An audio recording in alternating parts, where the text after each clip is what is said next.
पहले उनके आरोपों में क्या दम है। अगर कोई पार्टी का कार्यकर्ता है, खासतौर पे जो कांग्रेस का कहना है कि वो चुनाव के वक्त में कोई ऐसी बात नहीं करेगा, और दूसरे पक्ष के बारे में आपको बात करें तो दूसरे पक्ष का ये कहना था कि वो जो है वो चाहते थे कि मीडिया का जो कार्य वहां पे है उसमें समन्वय स्थापित किया जाए, और राधिका खेड़ा वहां पर डायरेक्ट जो है वहां पे पत्रकारों के संपर्क में यानी मीडिया से रहती थी, और अगर कोई प्रोग्राम करवाना होता था तो वो कम्युनिकेशन हेड से वहां पे नहीं पूछती थी, डायरेक्ट करवा लेती थी। इसको लेकर कई बार वाद विवाद हुआ और वो नहीं मानती थी, तो इस वजह से एक बार उनसे कहा गया कि आप जो है डेकोरम में काम कीजिए, अनुशासन में काम कीजिए। तो उसको लेके जो है उन्होंने शिकायत की थी और उन्होंने कहा था कि अभद्रता उनके साथ हुई है। आगे जांच हो रही है, जांच में क्या हुआ ये तो देखने वाली बात होगी, लेकिन हाँ उन्होंने इस्तीफा दे दिया है। लेकिन अगर हम छत्तीसगढ़ में उनके जाने ना आ जाने से कोई झटके वाली बात नहीं है, क्योंकि राधिका खेड़ा कोई वहाँ पे बहुत लोकप्रिय नेता नहीं है। वो दिल्ली में एक बार चुनाव लड़ी थी, वो हार चुकी हैं। अगर हम छत्तीसगढ़ के परिवेश में बात करें तो उनको कोऑर्डिनेटर बनाया गया था, और कोऑर्डिनेटर का काम होता है कि मीडिया में समन्वय स्थापित करना। तो छत्तीसगढ़ के परिवेश में न चुनाव में उनके जाने से कोई असर पड़ने वाला वहाँ पर नहीं है।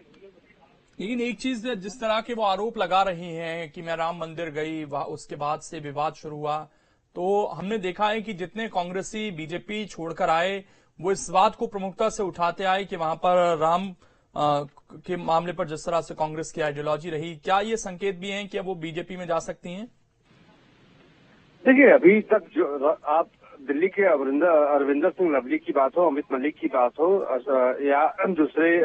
राजकुमार चौहान की बात हो, सभी नेताओं ने पहले पार्टी पे आरोप लगाया, उसके बाद बीजेपी का दामन थाम लिया है। और देखिए, राधिका खेड़ा को कुछ न कुछ तो कहना पड़ेगा कि ताकि उनके लिए दूसरे दरवाजे खुले। तो जिस तरीके से वो राम की बात कर रही है, तो छत्तीसगढ़ में राम को लेकर भूपेश बघेल ने बहुत सारा काम किया है। राम कॉरिडोर बनाया, और आपको एक और खबर दे दूं कि राम को लेके जो है एक कॉरिडोर बनाने को लेकर राधिका खेड़ा उसमें काम भी कर रही थी, और सरकार ने ही उनको वहां पे काम दिया था। उसका एक फिल्म बनाने का काम था, तो भूपेश बघेल ने उसमें राम के जो है राम गीत सुनाया था, रामायण की चौपाइयां उसमें भूपेश बघेल ने उसमें सुनाई थी। तो भूपेश बघेल ने राम को लेके और राम को हमेशा, और माँ कौशल्या को लेके खासतौर पे उन्होंने वहाँ पे बहुत सारे काम किए। तो ये आरोप लगाना खासतौर पे छत्तीसगढ़ में, ये कहीं न कहीं निश्चित तौर पे जब भी कोई नेता किसी पार्टी को छोड़ता है तो कोई न कोई आरोप तो लगाता है, लेकिन इसका कितना फायदा उनको होगा और कितना फायदा